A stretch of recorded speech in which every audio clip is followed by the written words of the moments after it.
Hi everyone, it's me, Wesley. And in case you didn't know, again, I've been gone for a while. But I'm back now, and here's another episode of Wesley's Who'd Win and Why. And this time we've got Slenderman, and the king of the creepypastas, going up against Jason Voorhees. He's the masked murderer of Crystal Lake. They're both two of the scariest monsters of their worlds and company. But today it's time for me to decide who I think would come out victorious. So, who'd win and why? Let's find out. Alright, so first we're going to talk about Jason. I know I said Slender first, but that was a continuity error, so forgive me. First we're going to talk about Jason. Born as a deformed child in the town of Crystal Lake, New Jersey, Jason Voorhees was bullied and harassed all of his life, only loved by his single mother, Pamela Voorhees. However, Mama Voorhees, Jason's mom, took revenge into her own hands by slaughtering the camp counselors who should have been watching Jason when he drowned all those years ago. Or did he? But even after his mom's killing spree was cut short, the deaths continued. No one could confirm it, but maybe, just maybe, Jason was still alive. Yes, he was. Jason was pretty much still alive.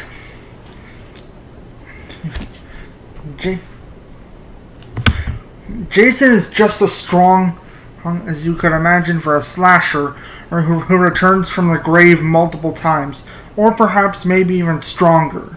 Maybe even stronger. He's also faced his fellow slashers like his uber self, Freddy Krueger, Leatherface, and the groovy man himself, Ash Williams.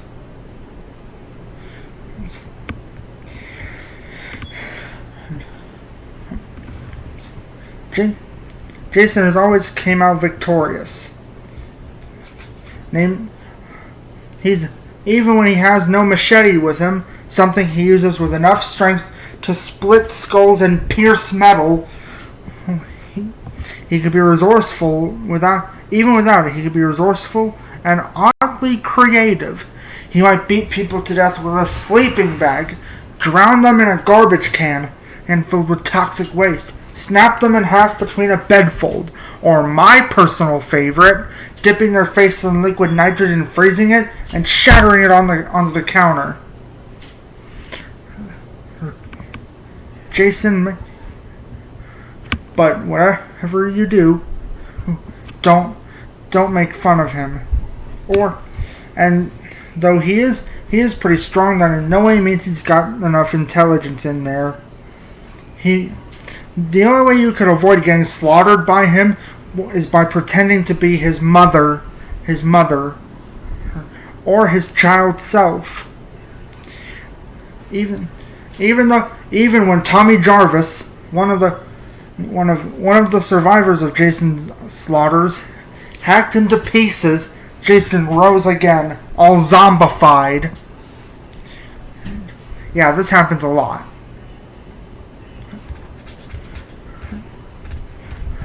While Jason may have proven that he's more well-rounded and with slaughtering,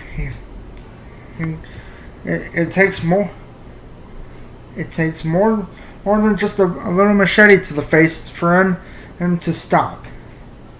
And whatever you do, if you're out at night and you hear a familiar,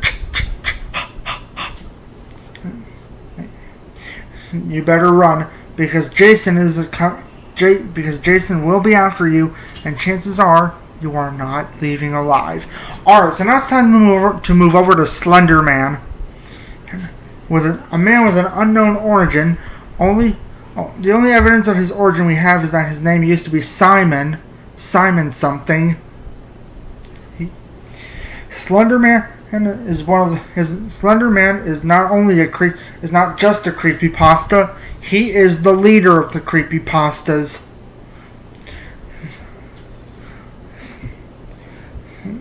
And you might notice that Slenderman bears a striking resemblance to Jack Skellington, but that's a topic for another video. Slenderman is very intelligent and can pretty much control anyone he wants. John Tex, the Slenderman is for you. Anyway, so Slenderman has, if you look right at him, he can sprout these limb-like tentacles from his back, obviously to grab someone, mostly children, and you probably heard this saying, the more people believe in him, the more real he becomes.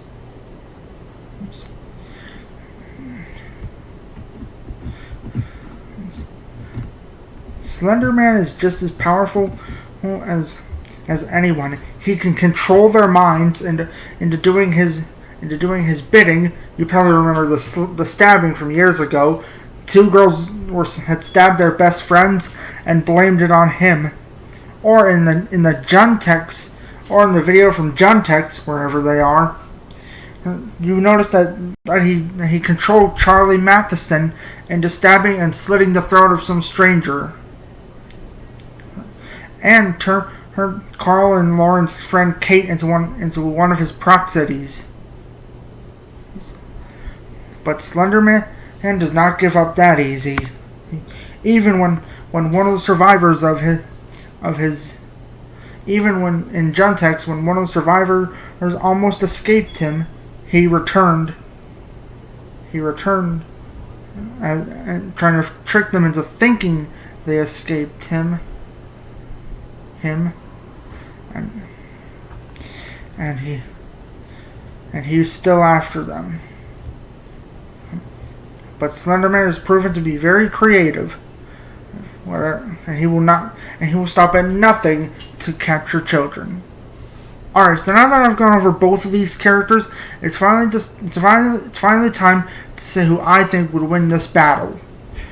And this is a really interesting fight, simply because we have two of the greatest icons from horror and creepypasta. However, after looking across all the movies, I do personally believe that Jason would be the winner of this fight. And if you think that Slenderman would win, then that's great. That's totally fine. And when I get the comments working, you can leave a comment down on. But first, let me tell you my reasoning of why I think Jason would win. Excuse me. Speeding as a category, for both of these characters, Jason may walk slow. In fact, he walks so slow you'd have to stand absolutely still for him to catch you. But in this fight, we'd be using the Jason from the 2009 reboot,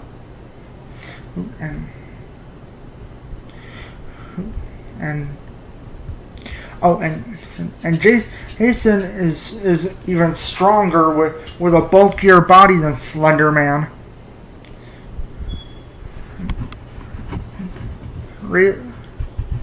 And Jason even can stab Freddy in the back with his own bladed hand, with his own bladed gloved arm.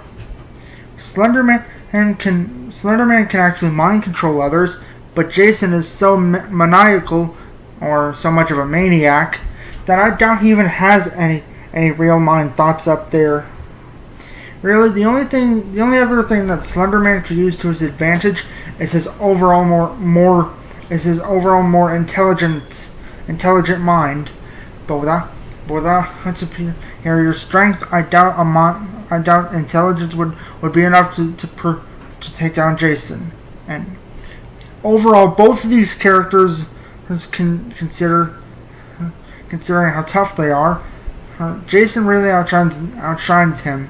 Slenderman certainly wouldn't be a pushover, but I honestly think that Jason's superior strength, endurance, fighting ability, and experience would be enough to prove that he is the king of slashers and the slashers of all and the slasher of all slashers.